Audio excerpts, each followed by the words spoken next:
बिहार चुनाव के नतीजों में सिर्फ सीटों की गिनती नहीं हुई है, बल्कि इनके भीतर कुछ ऐसा चल रहा है जिसकी आहट न सिर्फ बिहार बल्कि उत्तर प्रदेश और पूरे देश की राजनीति को नई दिशा दे सकती है। रुझानों की भीड़ में जहां हर कोई सिर्फ एनडीए की ऐतिहासिक जीत, महागठबंधन की करारी हार देख रहा है, वहीं एक दूसरा राजनीतिक भूचाल भी धीरे धीरे आकार ले रहा है। इतना बड़ा कि अगर किसी ने अभी ध्यान नहीं दिया तो आगे चलकर इसका असर ऐसा होगा कि बचना भी मुश्किल हो जाएगा। दो राजनीतिक ध्रुव, दो अलग विचारधाराएं, लेकिन दोनों की परफॉर्मेंस ने उन सभी राजनीतिक पंडितों को चौंका दिया है जिन्होंने उन्हें नजरअंदाज किया था। ये शुरुआती संकेत हैं, लेकिन अगर ये संकेत लहर बने तो आने वाले वक्त में भारतीय राजनीति में बिल्कुल नया समीकरण भी लिखा जाएगा। आइए अब कहानी शुरू करते हैं, क्योंकि जो हुआ है वो मामूली तो बिल्कुल भी नहीं है।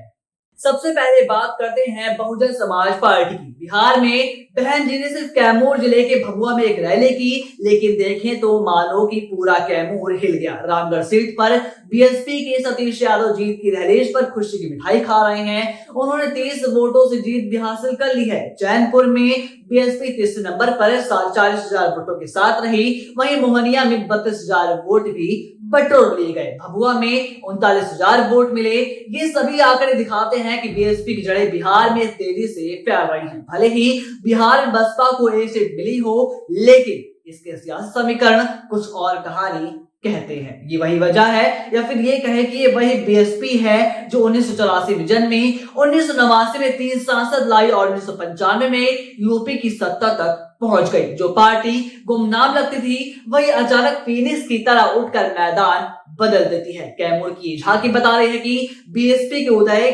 सिर्फ एक इतिहास नहीं है, बल्कि अब बीएसपी का उदय वर्तमान भी बन चुका है।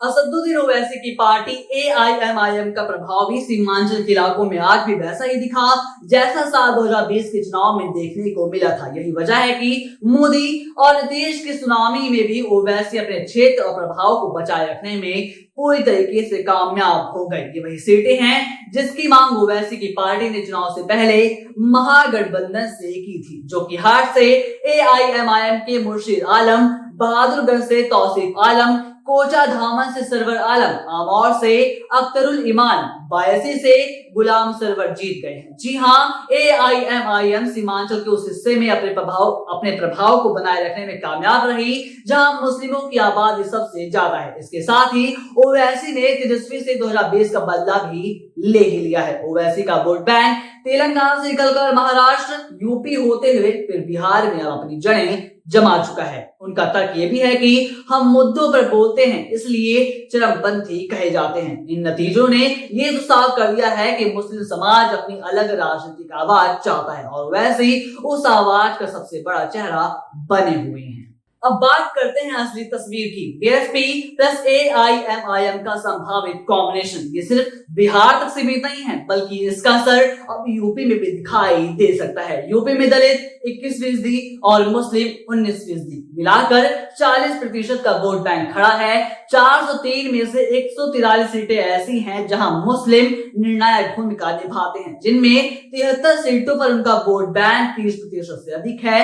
दलित प्रभाव की अगर बात करें तो 300 सीटों पर दलितों का भी असर दिखाई देता है। यूपी में आरक्षित सीटों को जो जीतता है वही सत्ता में आता है। 2007 में बीएसपी ने 62 आरक्षित सीटें जीतकर सरकार बनाई। 2012 में अखिलेश ने 58 सीटें जीतकर सत्ता पाई। वहीं 2017 में बीएसपी ने 70 सीटों पर ऐतिहासिक जीत दर्ज की। ऐसे में दलित प्लस मुस्लिम वोट बैंक का एकजुट होना एक राजनीतिक सुनामी भी साबित हो सकता है। अभी यूपी में बसपा और एआईएम का गठबंधन तो कोई खास दिखाई दे नहीं रहा, लेकिन बिहार के नतीजों से रास्ता जरूर खुल गया है। क्या 2027 में यूपी विधानसभा चुनाव के लिए मायावती और ओवैसी साथ आएंगे? आपको क्या लगता है? हमें कमेंट बॉक्स में जरूर बताएं, और देश दुनिया की तमाम खबरों के लिए देखते रहिए अटल टीवी।